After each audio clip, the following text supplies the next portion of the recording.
So hello guys, आज के इस वीडियो में हम जानेंगे सोलर सिस्टम के बारे में। हाँ, मैं थोड़ा फेस उतना नहीं दिख रहा है, बट अभी थोड़ा सा मैनेज करना होगा, कोई बात नहीं। नेक्स्ट टाइम मैं ध्यान रखूँगा कि मेरा फेस आ जाए। तो इस वीडियो में हम लोग देखेंगे कि सोलर सिस्टम क्या होता है और हमारे जो प्लैनेट्स है बहुत सारे जितने भी हैं, हम लोग सब के बारे में देखेंगे और सब के बारे में जानेंगे। वीडियो एंड तक देखिएगा और अगर आप नए हैं तो वीडियो को सब्सक्राइब और लाइक ज़रूर कर दीजिएगा। चलिए शुरू करते हैं। सो ये रहा हमारा टॉपिक, सोलर सिस्टम। सो मेरा नाम है अजद हुसैन, जैसे कि आप देख रहे हैं यहाँ पे लिखा हुआ। चलो नेक्स्ट हम लोग का है सम फैक्ट। तो पहले हम जानेंगे कुछ फैक्ट्स अपने सोलर सिस्टम के बारे में कि अगर सोलर सिस्टम क्या है, उसमें क्या क्या बातें हैं। तो सम फैक्ट, सबसे पहला बात, सोलर सिस्टम होता क्या है। Solar system comprises the sun and its 8 planets. The solar comprises the sun and its 8 planets. तो सोलर सिस्टम हम किसे कहते हैं? जो सन है और हमारे 8 प्लैनेट्स हैं, उन लोग को कंबाइन करके, उन सबको कंबाइन करके हम लोग कहते हैं solar system. The combination of our 8 planets and sun, that is called our solar system.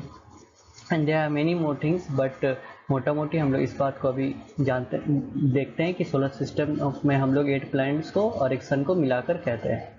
सो दूसरी बात, all the planets revolve around the sun in elliptical orbits. तो हमारे जितने सारे प्लैनेट्स हैं, टोटल 8 प्लैनेट्स हैं, वो सन के अराउंड एलिप्टिकल ऑर्बिट में घूमती है। ये सन है और इसके अराउंड ये घूमती है, ठीक है। और thirdly, like the earth, they shine only by the reflection of the sun. जैसे कि हमारा अर्थ, इसका अपना लाइट नहीं है, ये सन का लाइट से रिफ्लेक्ट करता है और हमें रोशनी मिलती है। वैसे उसी तरह हर प्लैनेट जो है सन का रिफ्लेक्शन से शाइन करता है, उन लोग का अपना कोई लाइट नहीं है। अगर हम लोग सूरज का साइज का बात करें तो that is unimaginable. We can not imagine that because it's about 3 lakh times as big as Earth. अब हम लोग का जो अर्थ है उसका साइज से 3 लाख टाइम्स ज़्यादा है, मतलब it is so huge, we can not imagine it. And the last but not the least, the orbits of the planets are not circular but elliptical. So आपको पता ही होगा ये बात कि हम लोग का जो प्लैनेट्स है ये सर के अराउंड घूमते हैं, पर कैसे, किस ऑर्बिट में, कैसे ऑर्बिट में घूमते हैं? ये ऑर्बिट एलिप्टिकल कहलाते हैं। देखिए ये ऑर्बिट कुछ इस तरह से होते हैं। देखिए ये यहाँ एक ऑर्बिट, ये यहाँ दूसरा ऑर्बिट, ये यहाँ तीसरा ऑर्बिट। तो जैसा कि आप देख रहे हैं, ऐसे ऑर्बिट में हम लोग का जो प्लैनेट है वो सन के अराउंड रिवॉल्व करता है। और इसे कहते हैं एलिप्टिकल ऑर्बिट, ठीक है। तो आप लोग सभी समझ गए होंगे। अब चलिए नेक्स्ट पेज की तरफ।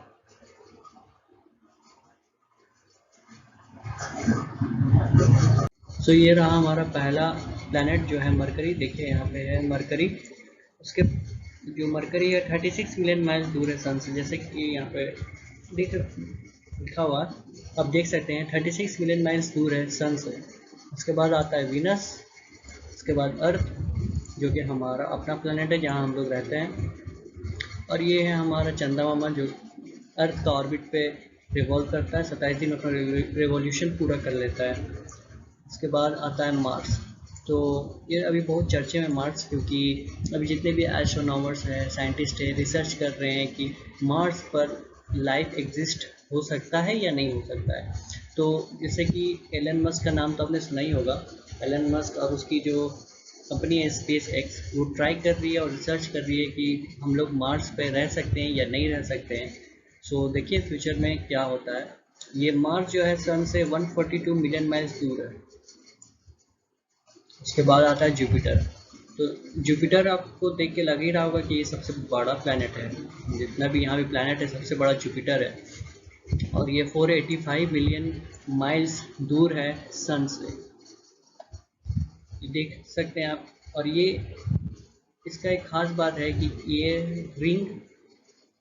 जो रिंग बना हुआ है, रिंग लाइट, ये इसका खासियत है, ये सब प्लैनेट से ये थोड़ा अलग है। जैसे कि आप देख रहे हैं रिंग बना हुआ है यहाँ पे, और इसके बारे में हम लोग और पढ़ेंगे आगे। उसके बाद आता है यहाँ पे सैटर्न। सैटर्न आप देख सकते हैं 886 मिलियन माइल्स दूर है जुपिटर से। उसके बाद आता है यूरेनस और नेपट्यून। सो ये दोनों प्लैनेट्स इतना इम्पोर्टेंट है नहीं, फिर भी देखिए यूरेनस 1.8 बिलियन माइल्स दूर है। उसके बाद है नेपट्यून। सो एक मोटा मोटी आप नॉलेज रख सकते हैं, या फिर उतना ज़रूरत उतना, खैर क्वेश्चन आता नहीं है किसी भी चीज़ से इतना, बट फिर भी आप एक अर्थ का दूरी और मून का और मार्स का, ये आप ज़रा ख्याल में रखिएगा और कोशिश कीजिएगा याद रखने का, क्योंकि ये चीज़ इम्पोर्टेंट है। उसके बाद आते हैं हम लोग नेक्स्ट स्लाइड में। नेक्स्ट स्लाइड में देखिए क्या है। सो अब हम पढ़ते हैं कुछ फैक्ट्स अबाउट प्लैनेट्स। सो कुछ facts about planets, some facts about planets. So सबसे पहला यहाँ पर है मरकरी के बारे में दिया हुआ। Mercury in year in mercury is 88 days. मतलब कि मरकरी अपना साल पूरा करता है सिर्फ 88 डेज में, जबकि हमारा अर्थ 365 डेज लगाता है एक ईयर पूरा करने में। तो क्योंकि मरकरी सबसे सामने है अर्थ के, उसको बहुत कम दिन लगता है एक रेवोल्यूशन पूरा करने में। सेकेंडली यहाँ पे है Mars. It is believed by most professional astronomers to be have a life next after Earth. So जैसा कि मैंने पहले आपको बताया था कि मार्स पर ये रिसर्च हो रही है बहुत सारे एस्ट्रोनॉमर्स और साइंटिस्ट के द्वारा, कि वहाँ पर हम लोग वहाँ पे लाइव है, मतलब कि लाइवलीहुड वहाँ पर है कि नहीं, वहाँ पे हम लोग रह सकते हैं कि नहीं रह सकते हैं, वहाँ पर लाइफ है कि नहीं। थर्ड यहाँ पर दिया हुआ है Jupiter is the biggest planet in the solar system. Its surface is made up of many gases like hydrogen, helium and methane. It has circular lights that distinguish it from other planets. तो मैंने आपको बताया था कि Jupiter, और आपने देखा था कि जुपिटर हम लोग का प्लैनेट्स में से सबसे बड़ा प्लैनेट है, और उसका जो सरफेस है वो बहुत सारे गैसेस से बना हुआ है, जैसे हाइड्रोजन, हीलियम और मीथेन। और उसमें सर्कुलर लाइट्स भी थे, जो सर्कुलर लाइट्स बना हुआ था वो उसको डिस्टिंग्विश करता है अलग प्लैनेट से। चौथे नंबर पर सैटर्न के बारे में दिया हुआ 3 ring lights and 9 satellites around it. उसमें 3 रिंग लाइट्स है और 9 सैटेलाइट्स अराउंड इट। 9 सैटेलाइट उसके अराउंड रिवॉल्व करता है। Second largest after Jupiter. Jupiter के बाद सबसे बड़ा जो प्लैनेट है वो है, जुपिटर के बाद जो प्लैनेट है वो है सैटर्न, और it takes 29.5 year to complete है ऑर्बिट। मतलब वो 29 मतलब 29.5 साल लगते हैं उसे एक पूरा रेवोल्यूशन कंप्लीट करने में, सन के, और सन के पूरे चारों तरफ चक्कर लगा के वापस आने में उसको 29.5 ईयर लग जाते हैं। तो जैसे कि वो सन से बहुत दूर है, तो ऑब्वियसली उसे बहुत टाइम लगता है दूर से एक रेवोल्यूशन लगाने में। अब उसके बाद हम लोग बात करते हैं यूरेनस की। सो यूरेनस एक जायंट प्लैनेट है, 50 टाइम्स लार्जर देन अर्थ। 50 टाइम्स लार्जर देन अर्थ। सो देखिए जैसे कि ये 50 टाइम्स लार्जर देन अर्थ, सो हम लोग का जो अर्थ है उससे 50 गुना ज़्यादा बड़ा और 15 गुना ज़्यादा हेवी, अनलाइक अदर प्लैनेट्स। एक मिनट,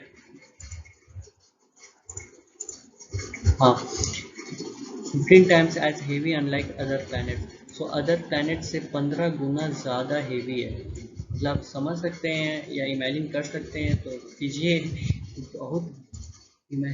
बहुत बड़ा प्लैनेट है, और 5 सैटेलाइट्स है उसके, जो उसके सराउंड रिवॉल्व करता है। सो ये 2 टॉपिक है जो मैं कवर करूँगा। अभी तो मैं बस इसका हिंट बता देता हूँ ये दोनों टॉपिक का, बाकी ये 2 टॉपिक मैं अगले वीडियो में अच्छे से बता दूँगा। सो सबसे पहले ज़रा देख लें इसको। हाँ देखिए, ये आपको बताना चाह रहा था मैं, ये है, देखिए ये हम लोग का प्लैनेट्स हैं, 7-8 भाई, और ये इनके सन जिनसे इन सबको लाइट मिलती है। और इनका रोटेशन आप ज़रा देखिएगा, गौर कीजिएगा, इनका रोटेशन देखिए, सब देखिए, ये देखिए, ये देखिए, ऐसे ऐसे ऐसे, मतलब लेफ़्ट टू राइट। ये अपना जो अर्थ है इसका देखिएगा आप, इसका रोटेशन देखिए, लेफ़्ट टू राइट है, इसका भी देखिए लेफ़्ट टू राइट, इसका भी देखिए लेफ़्ट टू राइट। यहाँ पे देखिए जो रिंग्स के बारे में मैं बात कर रहा था ना, देखिए ये रिंग्स, ये वो स्पेस में जो पार्टिकल्स रहते हैं ना, एस्ट्रॉइड्स, मीटियोर्स, यही सब है जो इसके अराउंड घूमते रहते हैं। और ये यूरेनस, ये नेपट्यून। सो जैसे आप देख पा रहे हैं कि प्लैनेट्स और सन कैसे रोटेट करता है। तो चलिए, जो टॉपिक मैंने आपको बोला था कि बताऊंगा वो है एफिलियन और पेरिफेरलियन। सो पेरिफेरलियन क्या होता है कि समझिए कि ये हमारा अर्थ है, ये हमारा अर्थ है, ठीक है। और अरे यार ये ज़्यादा ही गोल गोल ये हमारा अर्थ है, ठीक है। ड्राइंग उतनी अच्छी नहीं है बट ठीक है, इमेजिन कर लेना। सो यहाँ पर ये है अर्थ का ऑर्बिट, समझिए अर्थ का ऑर्बिट है, ठीक है। तो उसी तरह मान लीजिए सन है, अरे मैं क्या अर्थ बोल रहा हूँ, समझिए सन है, ठीक है, सूरज, और ये उसका ऑर्बिट है, ठीक है, और ये हमारा अर्थ है, ठीक है। तो 2 पॉइंट आता है जिसमें कि एक पॉइंट जो रहता है वो होता है सन के एकदम नज़दीक, और एक पॉइंट होता है जो सन से एकदम दूर। तो जो सन से एकदम जो नज़दीक रहता है, इस पॉइंट को हम लोग बोलते हैं पेरिफेरल, और जो सन से बिल्कुल दूर रहता है ऑर्बिट में, इसको हम लोग बोलते हैं एफिलन, पेरिफेरल और एफिलन। सो ये दोनों, बस समझिए कि नॉर्मल सा बात, सन का ऑर्बिट, जो अर्थ सन के अराउंड रिवॉल्व करता है, जो सबसे सामने वाला पॉइंट जिस टाइम अर्थ सन से एकदम नज़दीक रहता है उसे हम लोग बोलते हैं पेरिफेरल, और जिस टाइम अर्थ सन से बिल्कुल दूर रहता है उस टाइम हम लोग बोलते हैं उसको एफिलन, ठीक है। और नेक्स्ट वीडियो में हम ये पूरा आपको अच्छा से बता देंगे। और उसके बाद एक टॉपिक था AU, एस्ट्रोनॉमिकल यूनिट। ये एस्ट्रोनॉमिकल यूनिट क्या है? सो जैसे कि हम लोग को बहुत सारा यूनिट पता है, मीटर, किलोमीटर, माइल्स, ऐसे बहुत सारे जो है मेज़रमेंट्स है, यूनिट्स है। उसी तरह ये एक मेज़रमेंट्स है जिसको हम लोग बोलते हैं एस्ट्रोनॉमिकल यूनिट। और ये क्या है एस्ट्रोनॉमिकल यूनिट? सो एस्ट्रोनॉमिकल यूनिट, अभी जितने भी एस्ट्रोनॉमर्स या साइंटिस्ट अभी यही यूनिट इस्तेमाल करते हैं, यूज़ करते हैं डिस्टेंस पता करने के लिए, जो डिस्टेंस है उसको मेज़र करने के लिए। सो 1 AU होता है, 1 astronomical unit equal to the distance between the Earth and sun.